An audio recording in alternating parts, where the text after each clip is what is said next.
No segundo vídeo do 10º módulo, consideraremos outra crença básica que Descartes toma como fundamento do conhecimento: a existência de Deus. No vídeo anterior, retomamos a leitura da primeira meditação, considerando algumas características da dúvida metódica. Particularmente, a hipótese mais radical que Descartes apresenta é a do gênio maligno, que coloca em xeque que o sistema cognitivo possa fornecer qualquer crença indubitável. É como se todo o sistema cognitivo estivesse defeituoso e, portanto, fosse completamente inconfiável. Como eu tinha dito no vídeo anterior, suponha um computador que altera toda a informação que você coloca nele. Tudo aquilo que você digita, ele registra errado. Mesmo que algumas coisas pudessem ser corretamente registradas, nós saberíamos que esse computador não é confiável. E é essa analogia que nós precisamos ter em mente.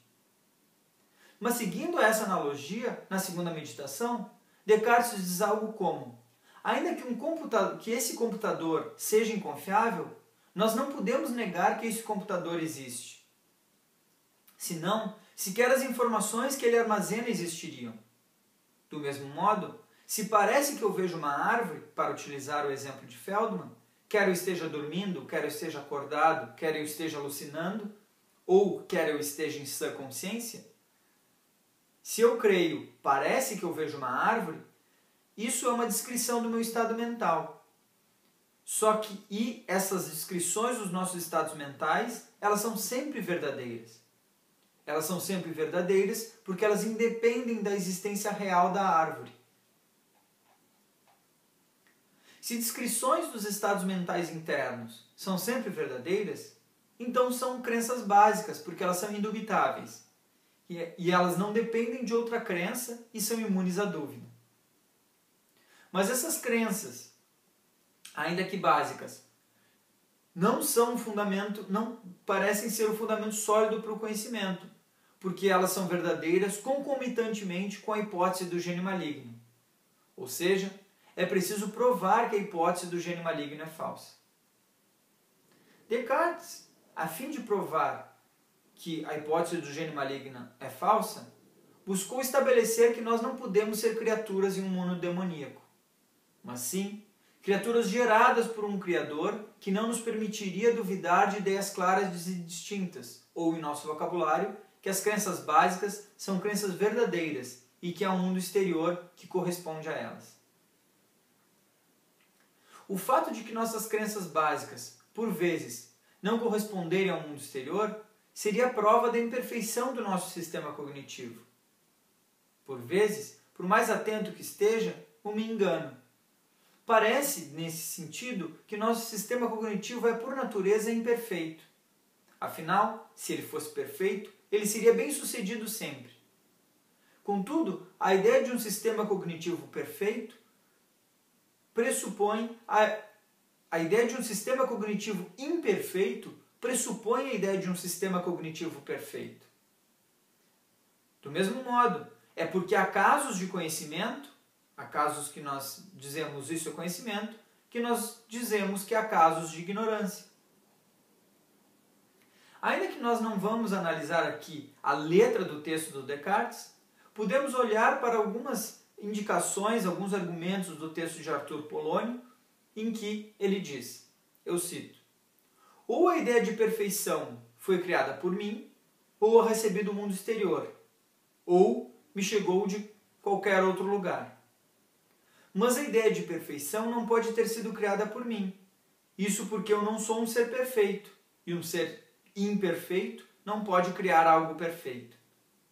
Pela mesma razão, eu não recebi a ideia de perfeição do mundo exterior, uma vez que no mundo exterior nada parece ser mais perfeito do que eu mesmo. Logo, a ideia de perfeição só pode ter sido posta em mim por um ser absolutamente perfeito. Deus, para tudo dizer numa palavra.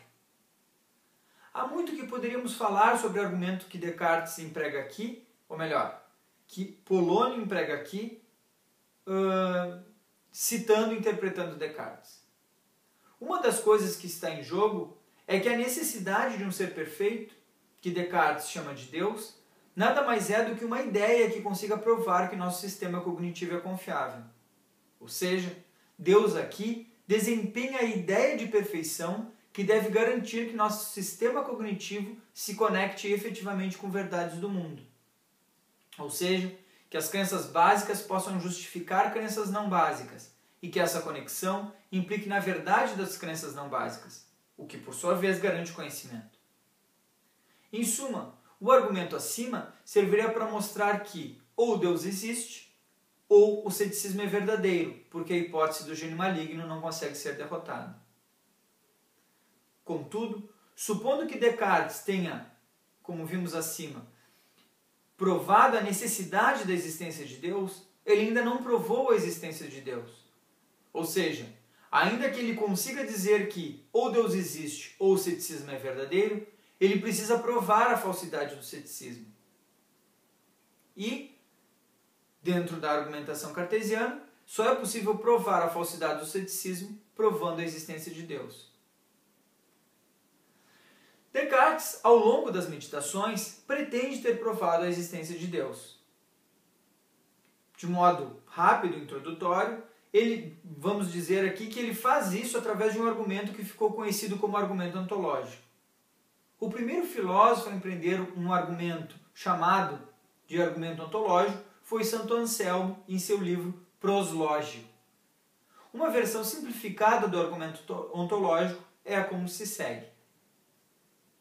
Primeiro, um ser absolutamente perfeito é um ser que tem todas as perfeições. Segunda premissa, a existência é uma perfeição, porque aquilo que não existe não pode ser considerado perfeito. Terceira premissa, logo, se Deus é um ser absolutamente perfeito, então ele necessariamente existe. Quarta premissa, Deus é um ser absolutamente perfeito. Quinta premissa, conclusão, Deus existe. É por conta da existência de Deus que as crenças básicas são combinadas com as crenças não básicas sobre o mundo externo, de tal sorte que o conhecimento indubitável e infalível é possível. Do fato da existência desse ser perfeito, que derrota a hipótese do gênio maligno, Descartes supostamente teria provado os alicerces do nosso conhecimento. Supostamente, porque há várias críticas que encontramos na literatura contra o fundacionismo cartesiano.